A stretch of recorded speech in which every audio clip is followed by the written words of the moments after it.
What is ethics? I'm Timothy, and I'm here with Tim, and we're going to talk about the question of ethics. So on day one, Tim, how do you usually introduce the question of what ethics is?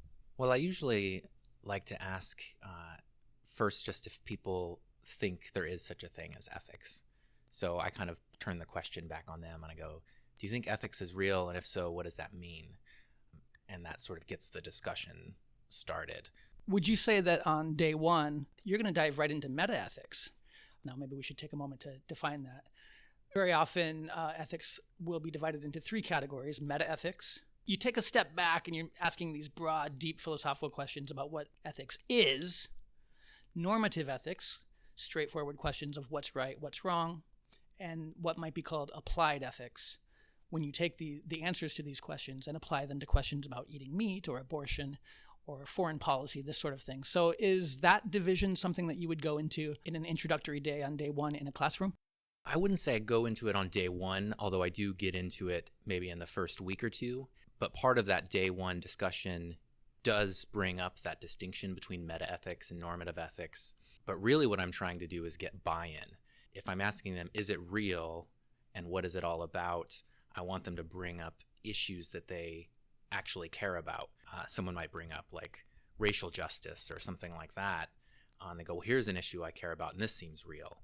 And then we start to unpack that. Well, what is racial justice or injustice? And then I'm really trying to get them to realize this is not an abstract, out there thing. This is something we deal with on a daily basis. Another way to get that sort of buy-in is to tell them, I could just flunk you all because you're ugly, right?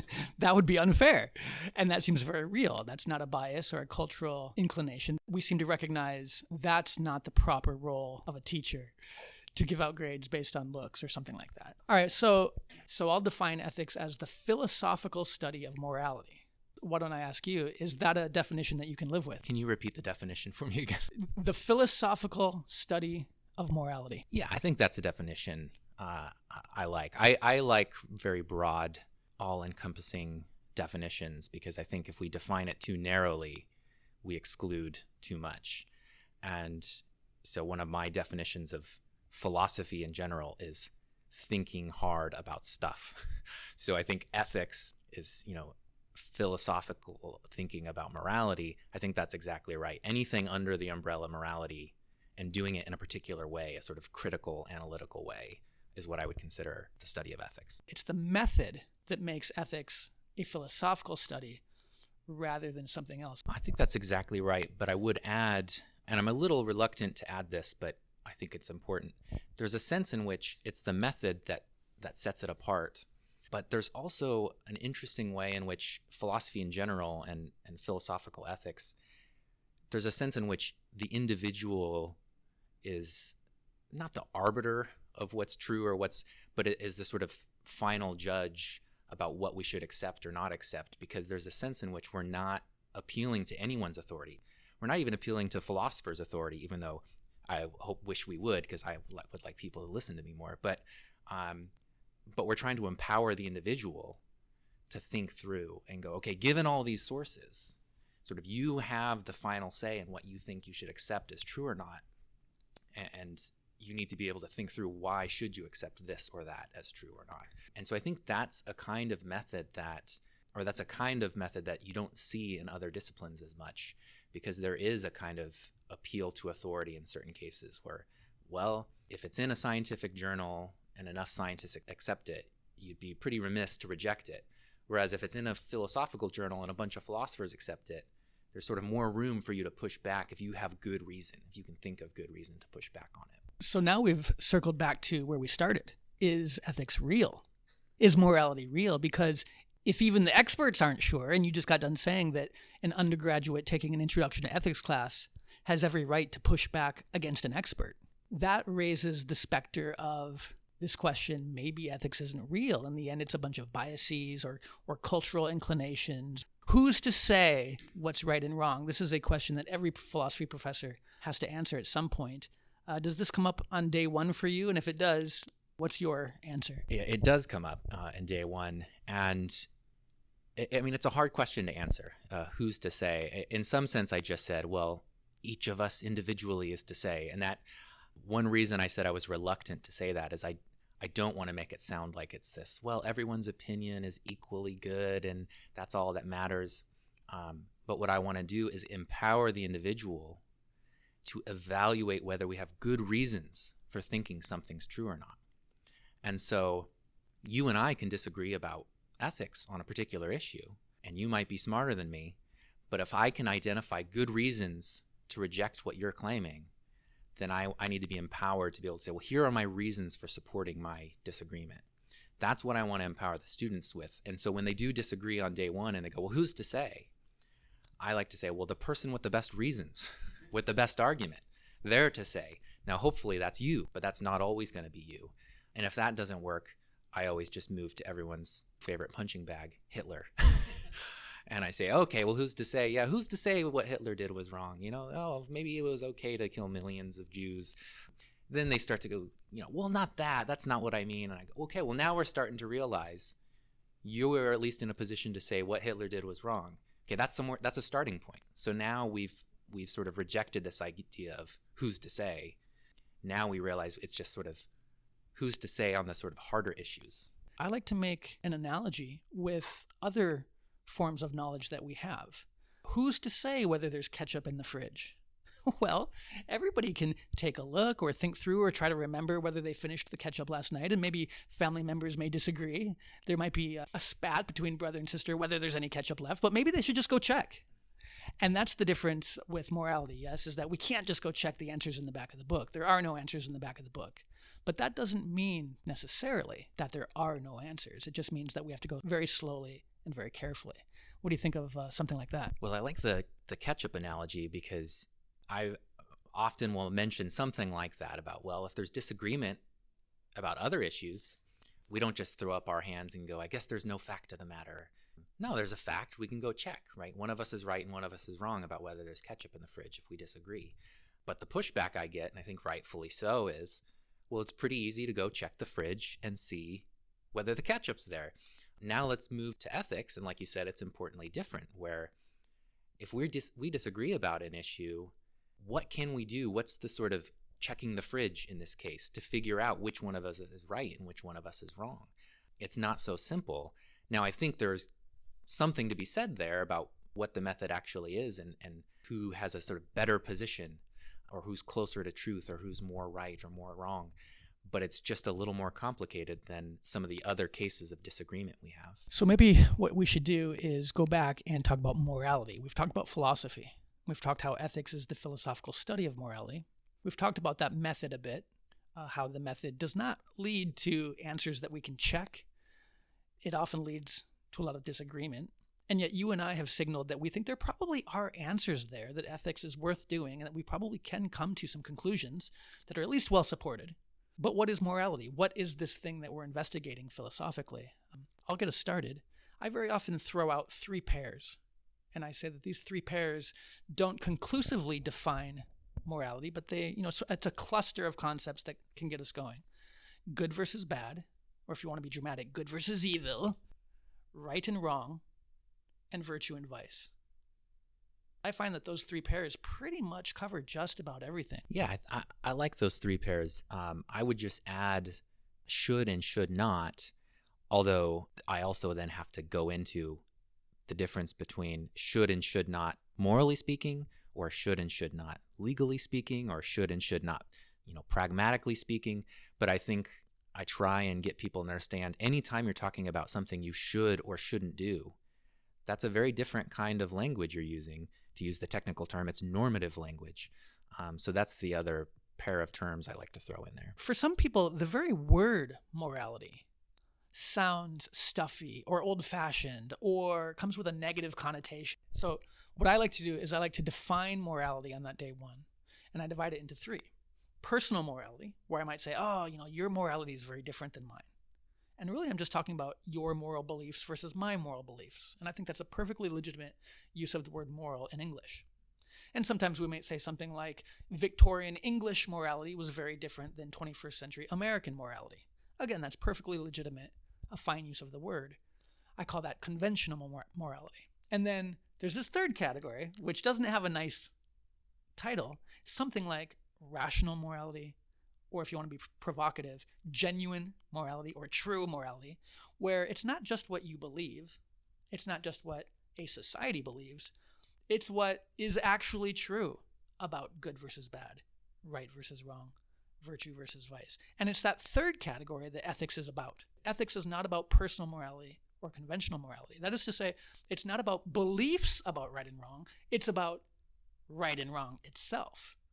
Or it's not about what people believe about good and bad, but it's about good and bad itself. I think that's a great way to define it. I like to talk about conventional morality being what sort of sociologists or psychologists might study. You go out in the world, you ask people, do you think this is right? Do you think this is wrong? And then you just record their answers, right? And you get a feel for what do people actually believe about this stuff. But then we can take a step back and go, are they right? Should they be believing this? Or should they believe something different? Once we're doing that, I think we're engaged in philosophical ethics, philosophical morality. And it is sort of hard to put a label on it. I like to just call it real morality.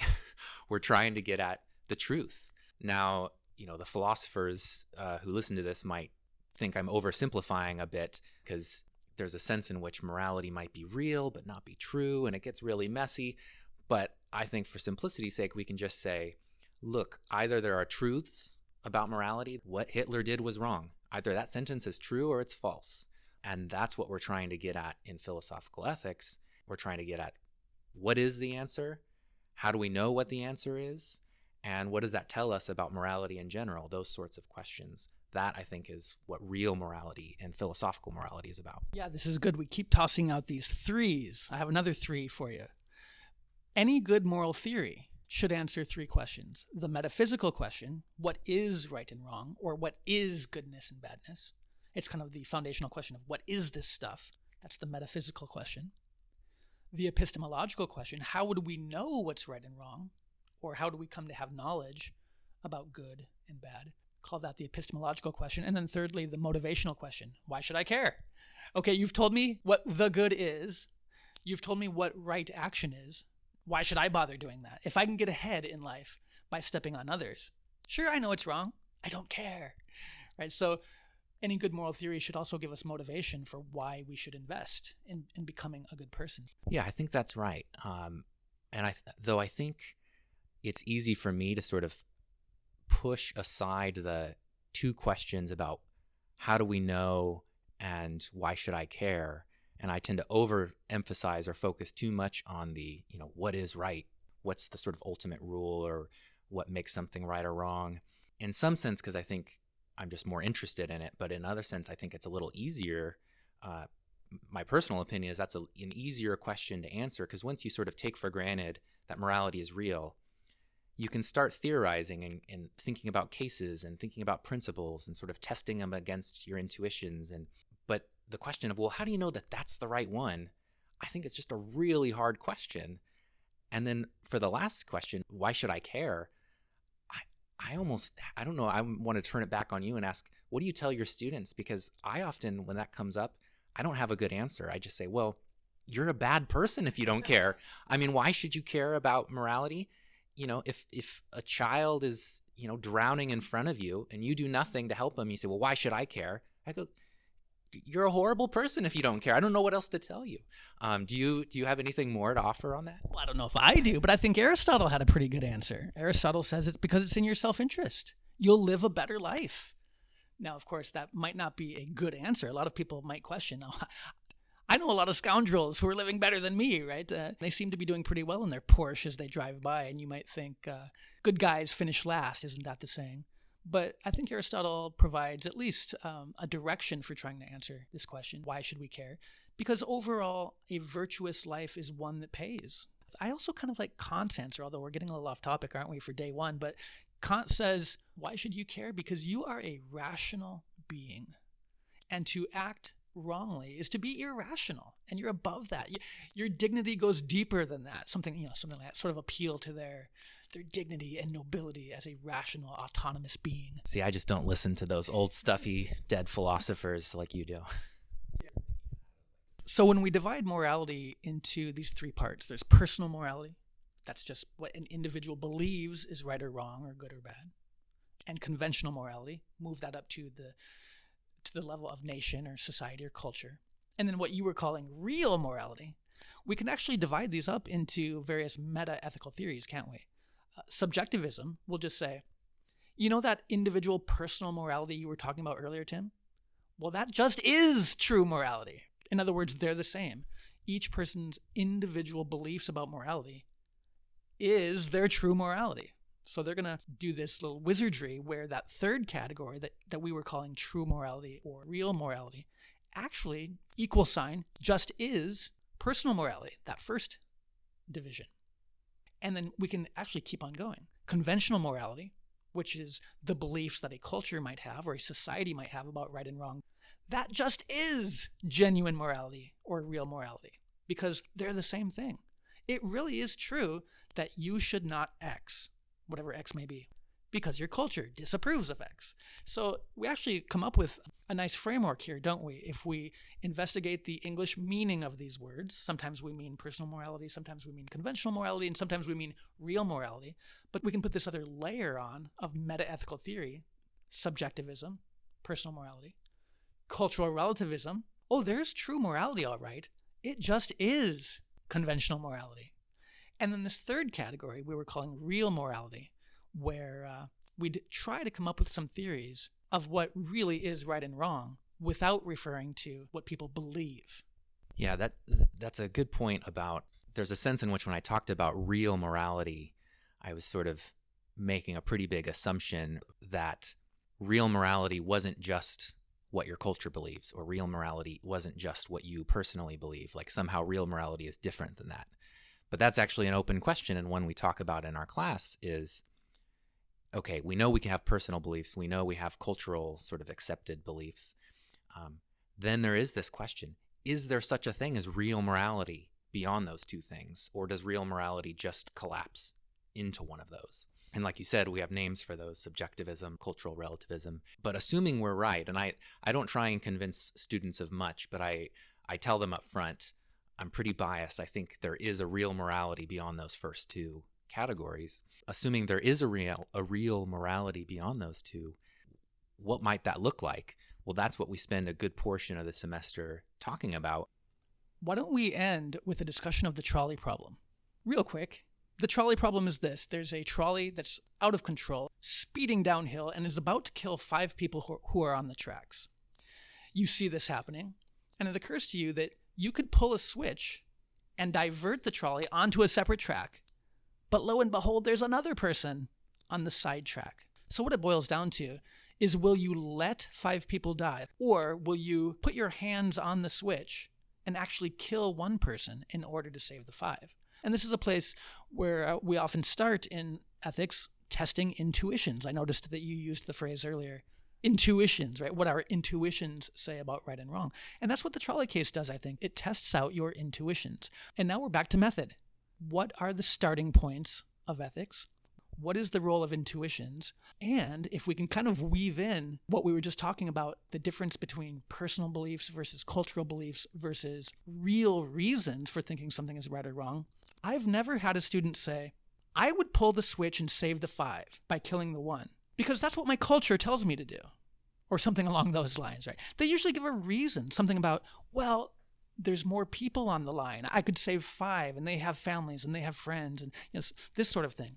But now we're right in the business of giving reasons for defending what we think is right or wrong. And I think that shows a lot about whether morality is real versus it's all just opinions in our head. Yeah, I think that's exactly right. The trolley problem is a great case. I mean, it's not great to think about people dying by trolley accidents, but it's a great case to get people thinking about what would they do, what should they do, and once you give an answer, you can just reflect, well, why that? Because it's not an obvious answer, at least to me it's not. In fact, when I first heard it many, many years ago, I was a staunch don't throw the lever. I said, no, you don't want to get your hands dirty. You don't want to get involved. You'll be responsible for killing someone. And I have since moved over to the pull the lever camp. And so I think it's a hard question to actually answer, but it's a great way to start because you're tempted to give one answer or another, And then, it's important to ask, well, why that? And once you start to cite reasons for why that and not the other, you're doing moral philosophy. And speaking of starting points, why don't we make that our end point? Tim, thanks for talking ethics with me today.